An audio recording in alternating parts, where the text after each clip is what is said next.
No, it's not a clickbait title. I'm being serious. I don't want to live in Idaho anymore. I mean it. I'm out. I'm done. Are you actually saying that? Okay, I say this every single year right at this time. I've been here since 1992, and every time, right after daylight savings time, I hate this place. There's like anywhere from 3 to 5 weeks where I just cannot believe I still live in the same place I've lived since 1992. These long, cold, dark, hard winters they're not any easier. I'm gonna be honest. And not everybody deals with this. I feel like right now I need to be honest with you guys because I've talked about this a lot, but I've never talked while I'm going through it.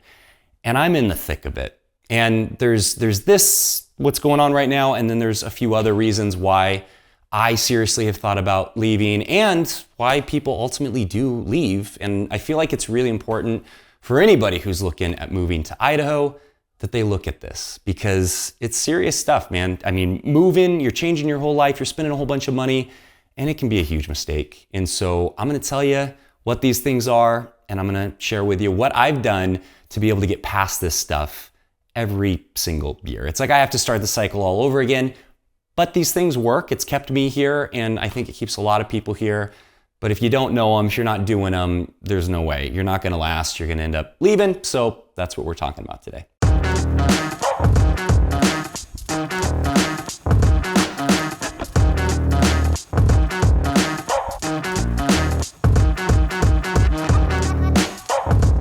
Hey, thanks for joining us for another episode of Living Life in North Idaho. My name is Trent, and as you just heard me say, I've been here since 1992. That's 32, almost 33 years. I know a thing or two about living here, and I can tell you it is not the right place for everybody. I didn't have a choice. My parents brought me here when I was 6 years old, and I've been here ever since. And it's not been an easy ride, but it has been a good ride. I've loved living here, but there's some aspects to it that are really hard, and I know it's not for everybody. So if you want to learn what it's really like living here, you tap the subscribe button and hit that notification bell, so every time I come out with a new video, you're getting notified. So let's dive into these long, cold, hard winters. Let me just show you real quick. I'm gonna film outside. It's about 5 o'clock right now, and so yeah, let's just give you a little taste of what you can expect. It's dark. It's really dark. It starts getting dark around 4 o'clock. And yeah, that's not even it. The darkest day I think is about 3:45. It'll get dark, and then we'll start gaining some more daylight. So that part alone, it's not the easiest thing. If you are addicted to the sun like I am, this is always hard. When this shift happens, it's really hard to get used to not having that sunshine. And the fact of the matter is that things start getting cold. You're gonna be in summertime, things start getting cold, you're gonna start feeling it. If you have injuries, I always feel it in my wrists, and my back, my joints. There's things that you can take that help, but ultimately you're still gonna feel it. And then things start shutting down earlier, and there's not a lot to do. Like, I love summertime, even fall, because I'm out on these things. But there's a period like right now where it's too cold, too dark, too wet to really enjoy riding. And I have to wait until the snow falls so I can go get on my snow bike. And that's usually what boosts my mood. That's what helps me get through this time, is to go out and actually enjoy the outdoors and enjoy all the things that Idaho has to offer. But there is a period right now that it feels like everything's going into hibernation mode. There's certain things that I do that I'll share with you here in a second that really help me get through this time. But yeah, I've been sick for 2 weeks. That's tea in there, man, because my throat hurts so bad. So it's just really important to try to keep yourself healthy and understand what you're getting yourself into before you get here. And I'd say the one really positive thing about the seasons changing is we start seeing a lot of the tourists go away, and we feel like we get our town back. But the fact of the matter is that in a small town that's getting discovered and it's beautiful, there's gonna be a lot of growth. And this place has been growing since I moved here in 1992. And now it feels like it's on a fast track right now. There's so many different buildings, there's so much construction happening. And that can feel like a challenge because there's a fear, like a lot of people talk about the inconveniences of like, oh yeah, there's traffic and things are changing all the time and there's more and more people coming. But I think the reality, like the real thing that's going on, the tangible thing other than just being annoyed, is there is a sense of fear. There's a sense of the unknown of what does this place become once it starts getting filled out more? And how much growth is there gonna be? And is this place gonna still be enjoyable to live when the growth really takes place and it really starts getting filled out? And so, for people who don't like change, who are just looking for something that's very, very consistent, there's places in Idaho that have that, like St. Mary's. I think, what was it, like 27 building permits in the last 20 years? And so there's not a lot of change happening there. But, I'm a person that does like change, and I think change can be good, but it is hard because right now change is happening really rapidly and it's happening all over. And so, I have a way of dealing with that. I have a way of overcoming that and overcoming that fear that, again, I'll share towards the end of the video. But you got to know there's a ton of growth happening, and I don't think it's slowing down at all. And of course, there are some really great aspects to growth. I'm glad that the growth is happening in this area because when there's no growth, there's more stagnation and more poverty, but something's not keeping up with that growth. And that's our job market. It's an extremely competitive job market. Any good jobs that pay well, they're gonna have a lot of applicants. So if you've got some really great skills or you have solid degrees behind you, you're gonna probably be okay. But like a lot of the locals, for me, I didn't graduate college. I had kids, I got married. And so trying to get a decent paying job is really tough. They still go off of federal minimum wage here. And, for me, I found the blessing in it by becoming self-employed, and I'll talk more about that in a second. But for those that are just looking for a normal job, 9 to 5, Monday through Friday, and be able to make plenty of money and retire, it's tough. You really want to take a look at that before you get moved here and figure out a plan, because Personally, I don't think there's enough jobs for everybody that lives here. And going back to what I was saying of the cost of living keeps getting higher and it's becoming more expensive to live here, there's a reason for that, and it's not a lot of fun. This is a hotspot for tourists. Most of North Idaho is a hotspot for tourists, and they drive prices up because the companies that are catering to the tourists, that are doing all the fun things, the restaurants and the rentals and things like that, the shops, they're gonna charge a premium if they know that tourists are gonna come in there. And I see this all the time when I travel. I hate going to tourist spots because everything is so bloody expensive. And so when you're a local and you're going to these spots and you're paying these tourist prices, that really is not a lot of fun. Plus, it's hard to feel like it's your place, that this is your area, when so many people come and treat it like it's theirs and they don't respect it.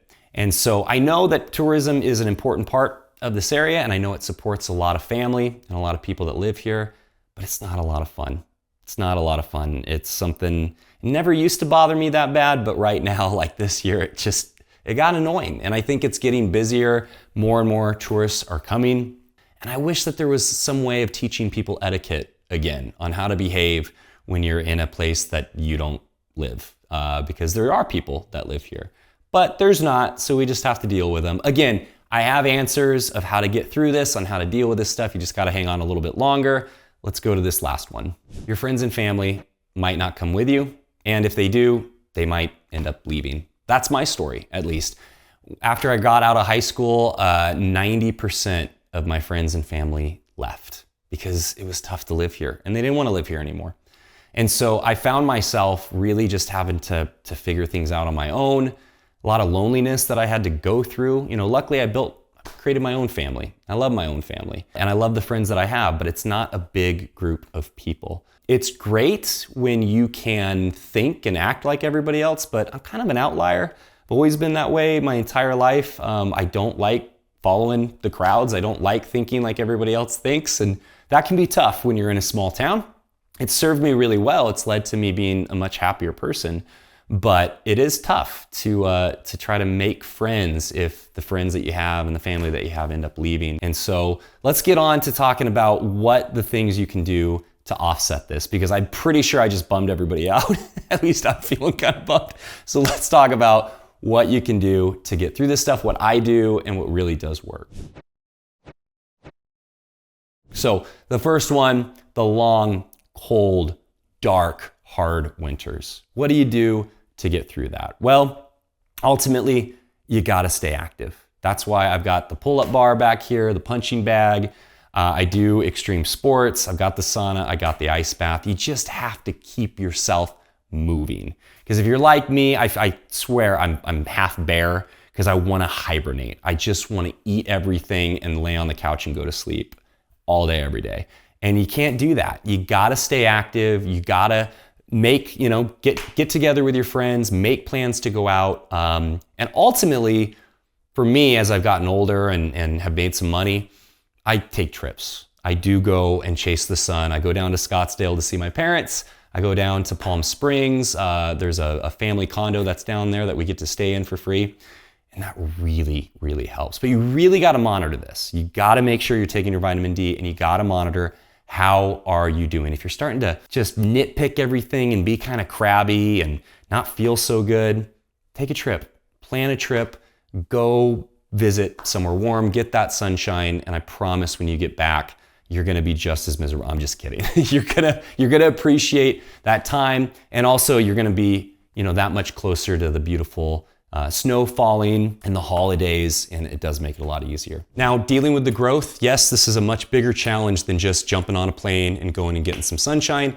You really have to apply yourself here. But basically, you got to find the opportunities that are right in front of you. When there's a lot of growth, that means there's a lot more people that are moving into an area, which means there's a lot more services that are needed and a lot more opportunity. I can't tell you how many people I know that are making really good money because they built a mobile detailing business where literally they spend an hour and a half detail a car and they're making some great money. Or dog waste cleanup in a yard. I mean, even a young kid can go and do that and make great money. Landscaping, dog sitting. I mean, these simple services, housekeeping. You can make really solid money doing this if you can just get out of that mindset of, I just need that safety and I just need to have that reliable paycheck. And I get it, I've been there, but ultimately, I would recommend anyone who's getting moved here, who's having trouble finding a job, find out what services are needed and go and start doing it. It honestly is going to be the best decision you could ever make because it's ripe right now. I mean, there's so many new services coming here and I think it's awesome.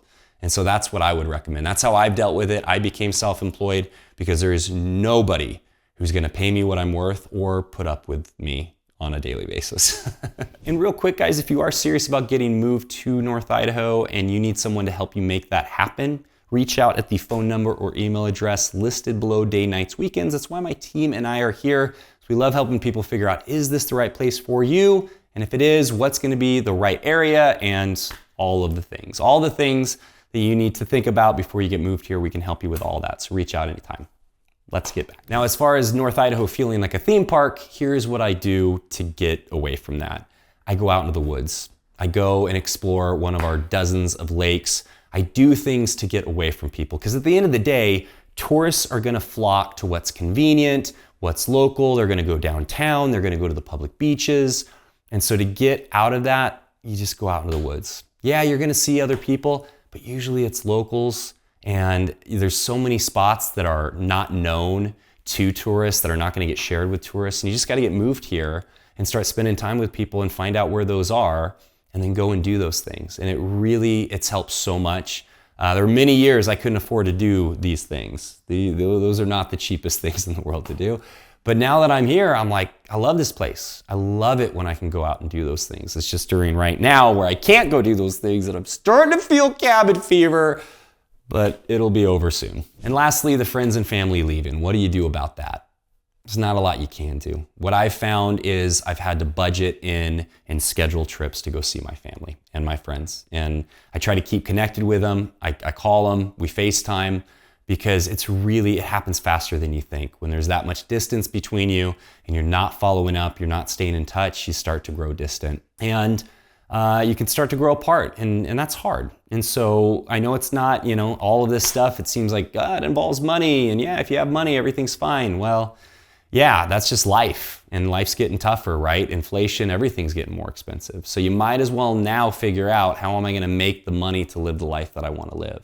But ultimately, these are just the things that I have found to make it work. It's not gonna work for everybody. Not everybody is gonna be able to pull all this off. And a lot of people I know weren't able to, and they ended up leaving. So I tell you this with humility and with authenticity. I know I probably have lost a lot of people at this point going, no thanks, I'm not moving there. But I just want you guys to really know this is it. This is the raw, honest truth of the reasons why I've thought about leaving and why ultimately people do. You're welcome. Now, if you are serious about getting moved to North Idaho and you need somebody to help make that happen, reach out at the phone number or email address listed below. Day, nights, weekends. That's why my team are here. That's what we love doing, is helping people figure out if this really is the right place for them and helping making it happen. Sorry, my energy is a little low. I've been sick for 2 weeks and this garage is fairly cold. So I'm gonna get inside, but stay tuned because I actually went down to Bend to talk my sister into moving back to North Idaho. So I have some more family in this area and I wanna share how that went with you guys. All right, I'll see you guys later.